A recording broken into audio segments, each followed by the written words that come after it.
Waraanni Ameerikaa, Israa'elii fi Iraan gidduu jiru guyyaa 12ffaa kan seene yoo ta'u, wallabdeen kunis saffisaan bahaa giddu galeessaa keessatti babal'achuun hammaateera. Koreen eegdota warraaqsa Islaamaa haleellaa misaayilaa marsaa 37ffaa banuun misaayila ulfaataa Koraam Shaayir dhukaasuun lola sa'aatii 3f ture gaggeessuu himeera.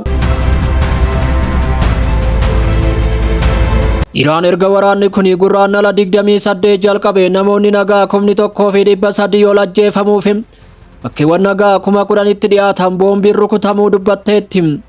Guyyaa har'aa dhoo'insi cimaan guutuu magaalaa guddoo Teheraan keessatti kan dhaga'ame yoo ta'u, haleellaan qilleensaa guddaan naannolee Israa'el hedduu akka rukute simameera. Aangawoonni Iraan akka jedhanitti haleellaa Israa'el booda gamoon mana jireenyaa tokko kan jige yoo ta'u, gareewwan baraarsaa caccabaa keessa qotanii namoota lubbuun hafan barbaadaa akka turan simaniiru. Targeettii rukutame keessatti buufanni xiyyaara idil addunyaa Maaraabad giddugalli aviyeeshinii Teheraan kan rukutame yoo ta'u, bal'inni boombii kana daran babal'achaa dhufu agarsiisa. Dhaabbata mootummoota gamtoomanitti ambaasaadarri Iraan Amiir Raavaanii akka jedhanitti Ameerikaa fi Israa'el mana jireenyaa fi dhaabbilee eegumsa fayyaa dabalatee bu'uuraalee misooma siivilii irratti itti yaadanii irratti xiyyeeffachaa jiru jechuun himataniiru. Iraan garuu haleellaa haloo ba'uu guddaa haga ammaatti raawwattee hin beekne akka raawwatte dubbatteetti. Koreen eegdota warraaqsa Islaamaa haleellaa misaayilaa marsaa 37ffaa banuu kan hime yoo ta'u, misaayila ulfaataa Koraam Shaayir dhukaasuun lola sa'aatii 3f itti fufiinsaan ture gaggeessuu himeera.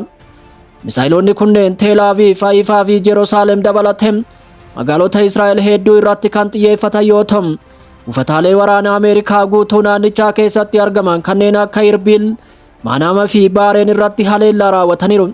Sirni ittisa qilleensaa Saawud Arabiyaa, Kuwaataarii fi Imireetota Arabaa dambalii diroonii fi misaayila Iraan irraa dhufan rukutuuf yaalii taasisaniiru. Aangawoonni Kuwaataar akeekkachiisa nageenya biyyaalessaa kan kennan yoo ta'u, jiraattonni misaayiloonni Iraan samii keessa qotaa waan jiraniif mana keessa akka hin baane dhaamaniiru.